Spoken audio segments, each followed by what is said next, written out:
बच्चों, हमने P block में जीरो ग्रुप में जो है हमने जिनान फ्लोरीन यौगिकों का अध्ययन कर लिया है और आज हम जो है जिनान ऑक्सीजन यौगिकों का अध्ययन करते हैं। तो दूसरा नंबर है जिनान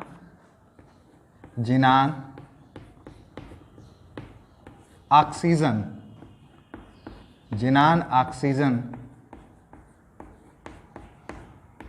यौगिक। जेनान ऑक्सीजन यौगिक कैसे प्राप्त होते हैं? जेनान टेट्राफ्लोराइड और जेनान हेक्साफ्लोराइड की क्रिया जो है जल से करा दी जाती है, तो इनसे जो है जेनान ऑक्सीजन के यौगिक प्राप्त होते हैं। देखते हैं, अगर हम जेनान टेट्राफ्लोराइड ले रहे हैं, 6 मॉलिक्यूल जेनान टेट्राफ्लोराइड और 12 मॉलिक्यूल अगर हम जल लेते हैं तो क्या प्राप्त होता है? तो हमें जो है जेनान प्राप्त होता है और प्लस जेनान ट्राई ऑक्साइड प्राप्त होता है। 24 मॉलिक्यूल हाइड्रोजन फ्लोराइड प्राप्त होता है और प्लस 3 मॉलिक्यूल ऑक्सीजन प्राप्त होता है। तो यहाँ पर जो है 2XeO3 और 4Xe मतलब 4 परमाणु जेनान के प्राप्त होते हैं और 2 अणु जेनान ट्राई ऑक्साइड के प्राप्त होते हैं। एक दूसरा रिएक्शन है जेनान हेक्साफ्लोराइड। इसकी क्रिया जो है 3 मॉलिक्यूल वाटर के साथ करा दी जाती है, 3 अणु जल के साथ कराई जाती है। तो जब 3 अणु जल के साथ कराई जाती है तो जेनान ट्राई ऑक्साइड बनता है और प्लस जो है हाइड्रोजन फ्लोराइड बनता है। ये कितना बनता है? 6 अणु हाइड्रोजन फ्लोराइड जो है अम्ल प्राप्त होता है। यहाँ पर जेनान ट्राई ऑक्साइड जो है इसकी जो संरचना होती है वो कैसी होती है? इसकी संरचना जेनान ट्राई ऑक्साइड की जो होती है वह पिरामिडी होती है। वह कैसी होती है? वह पिरामिडी होती है। मतलब एक पी ऑर्बिटल में जो है अनशेयर्ड पेयर्ड इलेक्ट्रॉन जो है एक जोड़ा इलेक्ट्रॉन रहता है और डबल बॉन्ड के साथ जो है ऑक्सीजन इस प्रकार से जुड़ा होता, 3 ऑक्सीजन इस प्रकार से डबल बॉन्ड से जुड़े होते हैं। तो इसकी संरचना कैसी संरचना होती है? पिरामिडी संरचना होती है। कैसी संरचना होती है? पिरामिडी संरचना होती है। और यह कैसा होता है? यह रंगहीन ठोस होता है। यह रंगहीन ठोस कलरलेस सॉलिड होता है और जो है यह विस्फोटककारी होता है। विस्फोटककारी होता है। तो ये हो गया जेनान टेट्राफ्लोराइड और जेनान हेक्साफ्लोराइड की क्रिया जो है वाटर से होने पर जो है जेनान ट्राई ऑक्साइड प्राप्त होता है। तो इस रिएक्शन को आप देख लेंगे, इसकी संरचना को देख लेंगे। अब आगे चलते हैं, इसी में कुछ और यौगिकों के बारे में अध्ययन करते हैं। एक और यौगिक है जिसमें जेनान हेक्साफ्लोराइड की क्रिया जो है यह 1 मॉलिक्यूल वाटर के साथ होती है। 1 मॉलिक्यूल वाटर के साथ होती है तो बनता है जेनान ऑक्सीजन और फ्लोरीन। यहाँ पर जो है 4 मॉलिक्यूल फ्लोरीन प्राप्त होता है और 2HF 2 मॉलिक्यूल हाइड्रोजन फ्लोराइड प्राप्त होता है। इसी तरह से जेनान हेक्साफ्लोराइड की क्रिया जो है 2 मॉलिक्यूल वाटर के साथ होती है। 2 मॉलिक्यूल वाटर के साथ होती है तो प्राप्त होता है जेनान O2 और F2 जेनान die oxide die fluoride प्राप्त होता है और प्लस जो है 4 मॉलिक्यूल हाइड्रोजन फ्लोराइड प्राप्त होता है। XeO4 के बारे में हम जानते हैं कि इसकी संरचना कैसी होती है। इसकी संरचना जो होती है वह वर्ग पिरामिडी होती है। इसकी संरचना जो होती है वह कैसी होती है? वर्ग पिरामिडी होती है और इसमें जो है एक जोड़ा अनशेयर्ड पेयर्ड इलेक्ट्रॉन इस प्रकार से पाए जाते हैं। तो यह जो है रंगहीन वाष्पशील द्रव होता है। वोलाटाइल जो है लिक्विड होता है, रंगहीन वाष्पशील द्रव होता है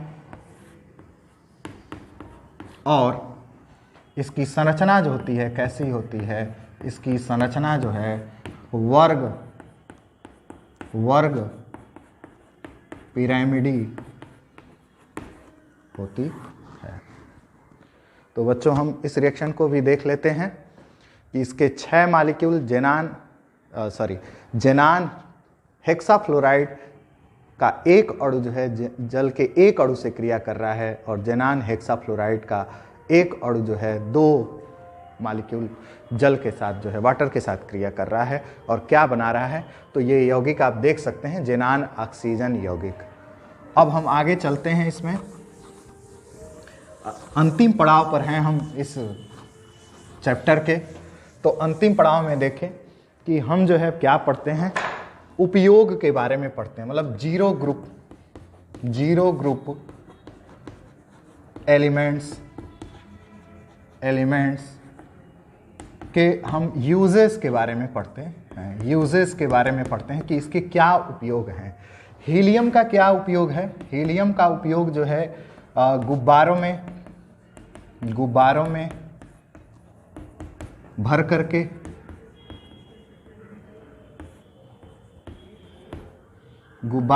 करके मौसम प्रेक्षण में इसका उपयोग किया जाता है। आप जानते हैं कि सबसे हल्की अक्रिय गैस जो होती है वो हीलियम ही होती है।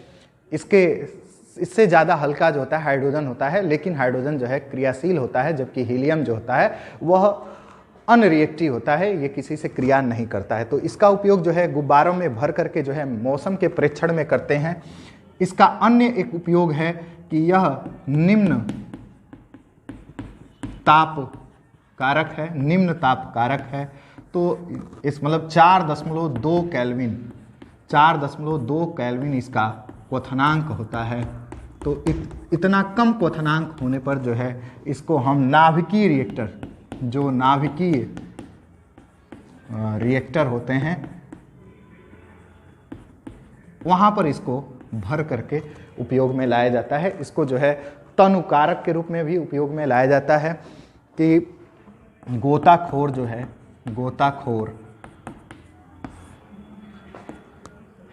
ऑक्सीजन के साथ हीलियम को मिक्स कर दिया जाता है। गोताखोर जो है इसका उपयोग जो है सिलेंडरों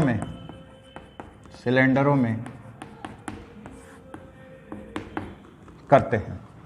तो तनुकारक के रूप में,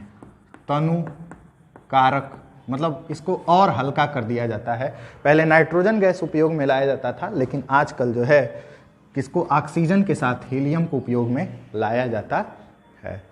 इसके साथ ही साथ यह जो है एक बहुत ही मुख्य इसका उपयोग है हीलियम का कि NMR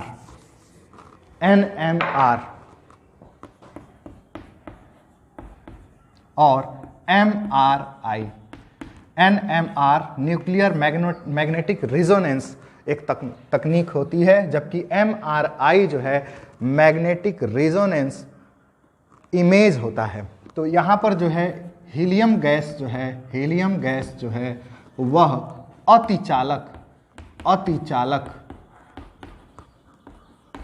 अतिचालकता को बनाए रखने में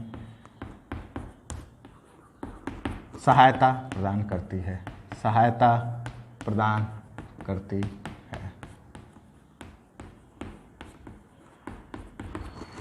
हीलियम का उपयोग जो है वायुयान के टायरों में किया जाता है। तो यह बहुत ही महत्वपूर्ण है हीलियम जो है। इसके अतिरिक्त जो है हीलियम के अतिरिक्त जो है नियान का उपयोग जो है अक्रिय वातावरण पैदा करने में ध्यान दें आप बोर्ड पर, नियान का उपयोग जो है अक्रिय वातावरण पैदा करने में।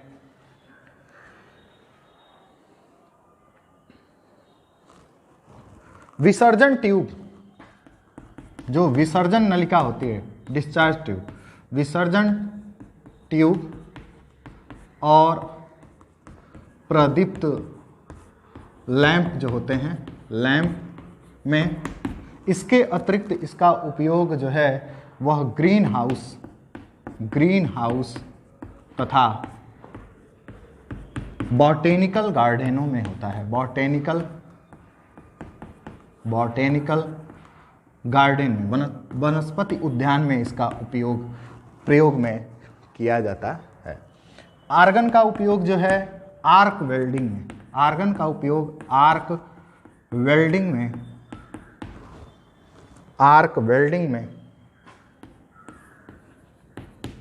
में किया जाता है। क्रिप्टॉन, जेनान, इन सब का उपयोग जो है विज्ञापन पट्टिकाओं में,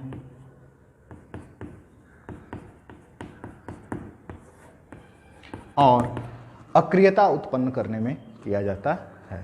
तो आज के क्लास में बस इतना ही, और ये जो है आपके पी ब्लॉक का अंतिम पड़ाव जो है यहाँ पर समाप्त हो जाता है। नेक्स्ट क्लास में हम जो है आपको डी ब्लॉक एलिमेंट्स लेकर के आएंगे।